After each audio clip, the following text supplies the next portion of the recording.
7 y 8 de la mañana, hace muchos días quería hablar con él, no lo conozco, lo leí varias veces, lo leí especialmente el 28 del mes pasado, cuando en un reportaje que tuvo muchísima repercusión en Infobae, dijo: el coronavirus no merece que el planeta esté en un estado de parate total. Él es Pablo Goldschmidt, es virólogo, vive en Francia, donde está haciendo la cuarentena. Pablo, muy buen día, Fabián Doman lo saluda. Muy buenos días, señor. Bien, Pablo, primero gracias por atendernos. Usted sabe que tuvo mucha repercusión esa entrevista, ¿no? ¿Le contaron? No sé. Muchísima repercusión no sé. en Argentina tuvo. Sé que tuvo, por lo que algunos compañeros de mi promoción me informaron, en Argentina hay gente que en vez de hacer una confrontación de argumento diciendo contra tal cosa estoy o por, y lo explican, hacen ataques personales, con lo cual dije, ¿para qué seguir respondiendo a la prensa si hay gente que no tiene todavía la capacidad, digamos, de este análisis democrático, de que si yo no estoy de acuerdo con un punto, discuto el punto y no ataco al individuo que lo expresa? Eso es lo que me pasó. Empecé a leer comentarios en los cuales, ¿usted qué se cree? ¿Cómo que me creo? No, yo expreso tal cosa. Si usted está de acuerdo o no está de acuerdo, explíqueme por qué. Y con gente civilizada, educada y democrática, adelantamos, pulimos un poco el saber.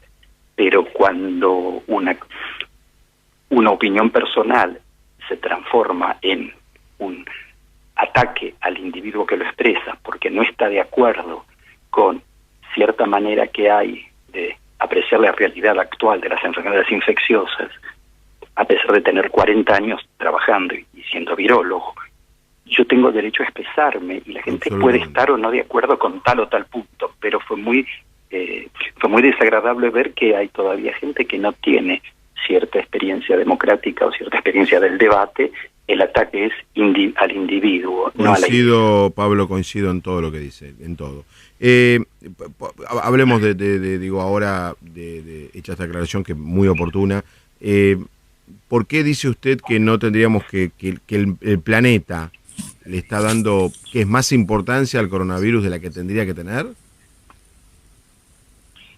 Sí, hubo modelos matemáticos que se hicieron en el Imperial College en Inglaterra, que tomaron en cuenta ciertos parámetros que no podemos charlar, porque no fueron criticados ni siquiera evaluados por nadie. La OMS, los peritos los tomaron en cuenta como una verdad revelada, era palabra santa, y empezó el pánico en el planeta. Desde enero yo ya empecé a decir, no, esto está mal, están mal las cuentas, están mal las conclusiones, no hubo caso. Y si usted quiere podemos ir en detalle. ¿Qué pasa? Sí, me interesa. Estos epidemiólogos hicieron varias cosas. Una es decir, ¿por qué metieron la pata? Si yo tomo 100 personas que entran al hospital porque tosen y tienen fiebre, ¿no es cierto? 10 personas están intubadas y ventiladas porque se complican y se mueren. ¿Yo puedo decir que la mortalidad es del 10%? No, es del 10% de los que yo interné, que son un porcentaje de los que estaban infectados de la población general. Entonces, se arma tal lío con cuentas mal hechas. Ahora, si yo digo, murieron 10, pero hubo 1000 infectados, la mortalidad es del 1%. ¿Cómo puedo saber cuántos infectados hubo si yo no tengo un test que me permitía a toda la gente que llegaba hacerle el análisis? Solo le hacía o los mantenía en el hospital a los que estaban mal.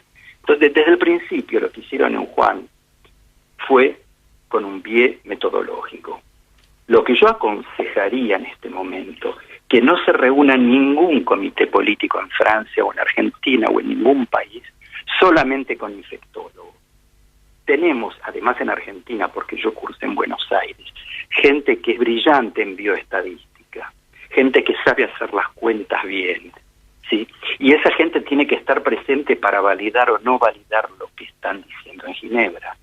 Pero no, hay líderes de opinión que son los que hacen que llueva o que salga el sol y que en ese caso no se toma en cuenta el análisis bioestadístico.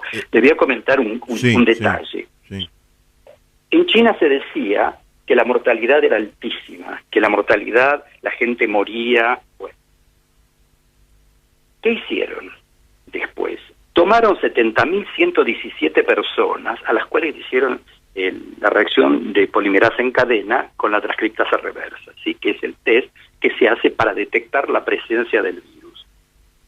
Entre paréntesis, es un test limitado, al principio tenía 20% de falsos negativos, pero además hay gente que está infectada, que puede transmitirlo, pero el test no da, o el laboratorio no tiene bien a punto, o la calidad del test no es buena, o la muestra estaba mal tomada. Pero supongamos, sobre 70.117 personas, ¿sí? Ellos dijeron que la mortalidad era del 3,6%. La forma que lo modelizaron. No dice entonces, sería 3,6 de cada 100 que tienen test positivo. Después se dieron cuenta que había que hacer ajustes, porque hubo infartos, ACV y otro montón de enfermedades respiratorias con neumococo, que era mucho más grave y anterior, con baja carga a lo mejor viral. Terminaron diciendo que ajustando estadísticamente la mortalidad es de 1,38. Pero esto fue después que se declararon los 11.000 primeros muertos. Y a partir de 11.000 muertos se declara pandemia y se cierra el planeta. Entonces usted ve que sin gente que tenga la formación en bioestadística, que pueda asistir como consultor o para dar su opinión, esto no tenía sentido. Ahora, sí, la gente que tenía, de los 70.000 positivos chinos, sí, o sea, iban al hospital, sí, claro, porque tenían fiebre y tosían. Ya había un viejo, porque no era la población general, pero bueno. Si tenía de menos de 60 años, la mortalidad era 3 en 1000 de los de menos de 60. Sí. 0,3% de los enfermos. Y de los más de 60, 6 en 100. Sí. Y de los más de 80, 13. Cuando vuelven a hacer las cuentas, le dicen, no, las cosas son distintas. ¿Cómo son distintas? Sí, hay 18% de muertos. ¿Cómo 18? Si usted me está diciendo, no, 18% de los que internamos. Quiere decir que hubo tal mezcla y tal falta de rigor. Pablo, acá estoy, por ejemplo, usted hace un cálculo que dice que en un momento se dijo que iba a haber 2.200.000 víctimas fatales en Estados Unidos, 500.000 en el Reino Unido, y que después dijeron que no, que en realidad iba a haber 20.000 personas en Gran Bretaña, hoy hay 7.000. Para que lo entienda la audiencia, ¿usted dice que el coronavirus va a tener muchas menos víctimas fatales que la gripe A? Yo no sé si menos o más. Lo que pasa es que sería ilógico compararlo con la gripe A solamente, porque ahora para la A hay vacuna y la gente ahora se cuida. Lo que sí, hay menos muertos que el año pasado con respecto a todas las enfermedades respiratorias de origen viral. ¿Sí? Quiere decir que, por ejemplo, neumonías o tuberculosis. No, neumonías a neumococo. Sí. El año pasado hubo miles. Y tuberculosis en América Latina y América del Norte. En el nuestro continente circulan 240.000 personas con tuberculosis, que tosen, que escupen y que hablan. Y eso fue el año pasado. Y este año debe ser lo mismo. Y nadie se puso barbijo y nadie cerró ningún país. ¿Sí? Ahora, ¿qué pasa? Que cuando los ingleses vuelven a hacer el estudio, dicen, bueno, vamos a limpiar un poco todo este mareo que tenemos. Vamos a agarrar la gente que llega al aeropuerto con fiebre, en Wuhan, ¿sí? Sí. Y tuvieron 1.000 y pico de personas. Cuando llegaban con tos y fiebre, y usted los veía más o menos enfermos, en China, de los mayores de 60 años, solo hubo 4% que fallecieron. Y de los menores, 1,4%. De los enfermos que estuvieron en contacto con gente enferma y que además estaban enfermos. A ver, sí, el punto sería el punto sería que el mundo por una razón que ahora le voy a hacer la pregunta que en principio desconocemos, o por cálculos mal hechos desde el punto de vista matemático, por los virólogos, por los infectólogos, por la OMS, por el Imperial College.